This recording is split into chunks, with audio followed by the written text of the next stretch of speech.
All right, boys and girls, welcome back to the drive-through. Hope everyone's having a wonderful Friday, and I hope you got your helmets strapped on because things are about ready to get physical in here. Okay?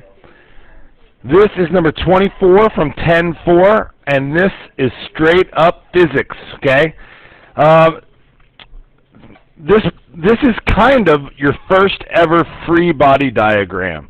And I hope all of you take physics twice here, your junior and your senior year, because it explains why everything happens. Supposedly chemistry does that too. I'm just not as into it, but I'm kind of getting there. So, what happens, what you're looking at right here, this is the original bulldozer, the original crane. Okay? There were like 5 simple machines. And this is called an inclined plane, and this is how they built the pyramids. They took things that were unbelievably heavy, and they ramped them up things, because when you put them up an inclined plane, the plane supports more of the weight. Okay, so you can use pulleys plus a plane to lift gigantic things. And actually, we're pretty sure that, like the Egyptians and the Mayans and Incans understood all this math, and then the math kind of disappeared for a little while, and then it showed back up. Amazing stuff, okay? Kind of makes it cool because the math exists. Like, without people, the math exists, if you can kind of think of it that way, okay? No different than, like, gold or dinosaurs. It just exists, okay? All right, so here's the story here. You see that this is a right triangle with a 23-degree angle, okay? The question is, there's part A, which says, find the angle between the 2 vectors, so we'll call that x.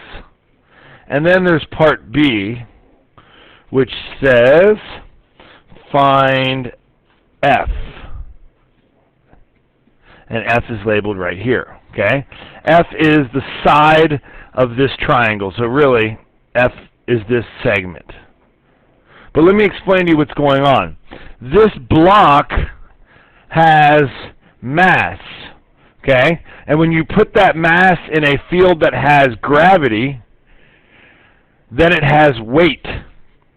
The weight increases as the mass increases. But when you put it on this inclined plane, the weight, which is a force, gets broken up. One is parallel to gravity, and that's the weight that is loading on the ramp. The weight that cannot be supported by the ramp, because the ramp is slanted, gets, I guess, split up into a force, and then it would slide down the ramp. Okay? Does that make sense?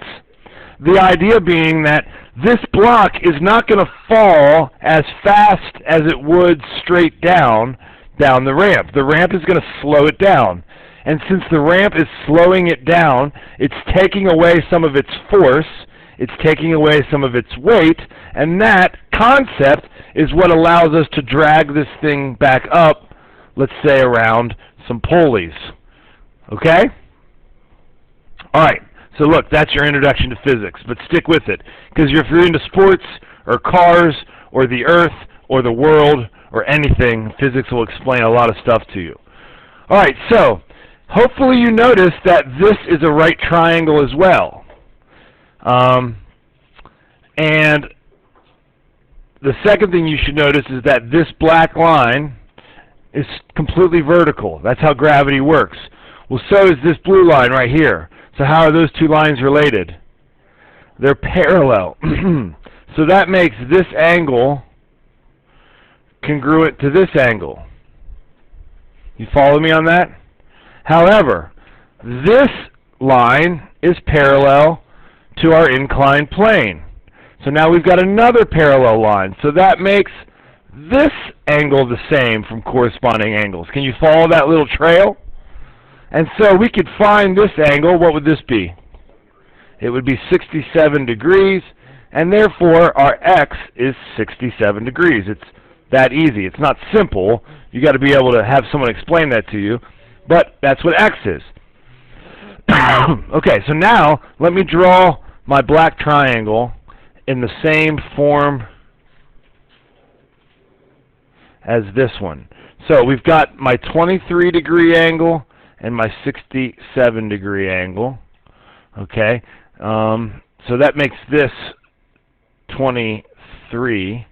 So that means remember how we talked about opposites and adjacents? That's why this starts to be important. Across from the 23, is that opposite or adjacent? Opposite. So I know now that this is my F. Okay? And so, okay, so I've got one piece of information that I need to label. W is 50. Does it say 50? W is 50. Now you might be saying, what the heck?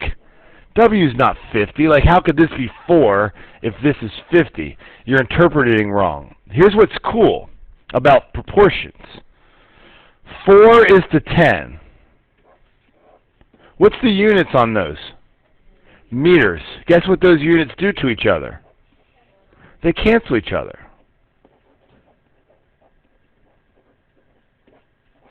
Like, now, let's see. 4 is the across from the 23, and 10 is the hypotenuse. So, what is this? That is 50. Now, this is where you might be saying, that doesn't make any sense. It can't be 50. It's 50 what? Nope. Pounds. What did the meters do to each other? They canceled. So X is going to be here, and our answer is going to be, not X, I'm sorry, that should be F. Our answer is going to be in pounds, but it's okay. We can compare things as long as we're consistent with it, okay? So F is going to be 4 times 50 divided by 10. That's 200 divided by 10. That's 20 pounds. So that's what we found out.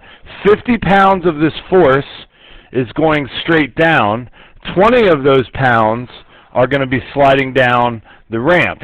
So that means because of this ramp, we just turned this 50-pound boulder into a 20-pound boulder, and you can imagine that's how they used to get things done. You hear me?